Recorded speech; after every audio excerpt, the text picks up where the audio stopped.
When someone dies from mushroom poisoning, the death itself is only the beginning of trauma that radiates outward through families and communities for generations.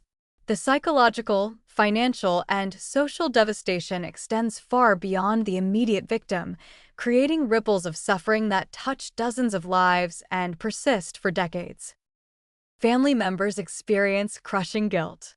If they were present when the foraging decision was made, they torture themselves with "why didn't I stop them?" If they participated in the meal, they carry survivor's guilt. Why did they live while their loved one died from the same mushrooms?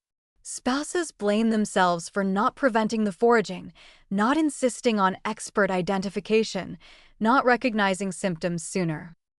Children orphaned by mushroom poisoning deaths face unique trauma. They grow up knowing their parent died from something preventable, from a choice to eat wild mushrooms. As they mature, they grapple with complex feelings, anger at the choice that left them parentless, grief for the relationship they'll never have, curiosity about the grandparent they never knew. Financial devastation compounds emotional trauma. Medical bills from ICU care and transplant surgery easily exceed $500,000. Even with insurance, out-of-pocket costs can be ruinous. Lost income during illness and recovery pushes families toward bankruptcy. If the victim was a primary earner, long-term financial security evaporates. Families describe the surreal progression from normal life to medical catastrophe. Monday evening, everyone's healthy, eating dinner together. By Friday, they're in ICU waiting rooms being told liver transplant is the only survival option. The rapid transition from ordinary life to life-threatening emergency creates psychological whiplash. Relationship dynamics strain under the weight of blame. Family members accuse each other. You encouraged the foraging. You should have known better. Why didn't you call poison control sooner? Marriages dissolve. Siblings stop speaking. The mushroom death becomes a fissure splitting families apart. PTSD symptoms plague survivors who witness the death.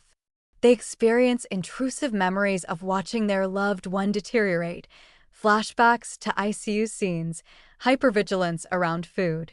Some develop specific phobias. They can't be around mushrooms of any kind without experiencing panic. Communities experience their own trauma, particularly in immigrant or cultural groups where foraging is traditional.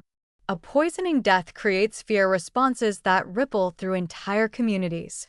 People who foraged for decades stop entirely, afraid to trust their knowledge. Traditional practices that connect people to cultural heritage become sources of anxiety. The chilling effect on knowledge transfer is significant.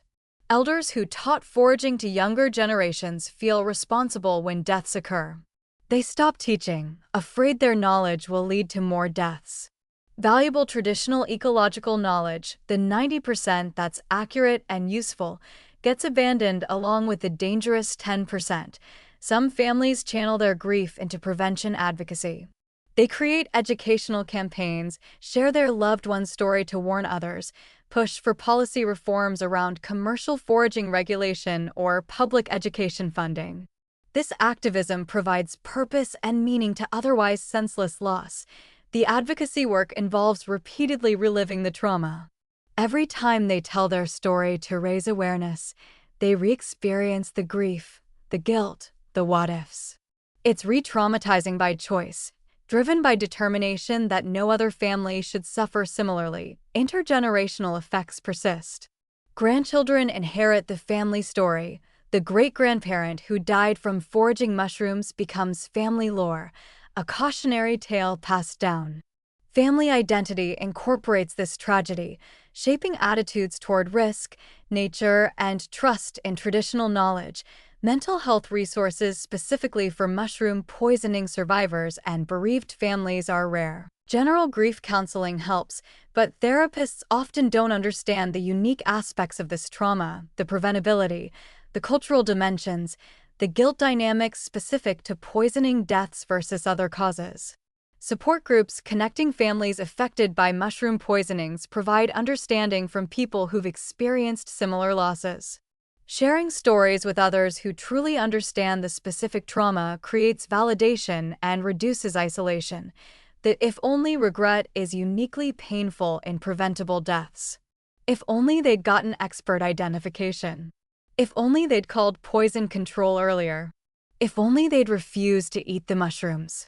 These counterfactuals haunt survivors, creating endless loops of self-blame and reimagining scenarios where the death didn't happen. Time doesn't simply heal this grief. Years later, family members still experience acute pain.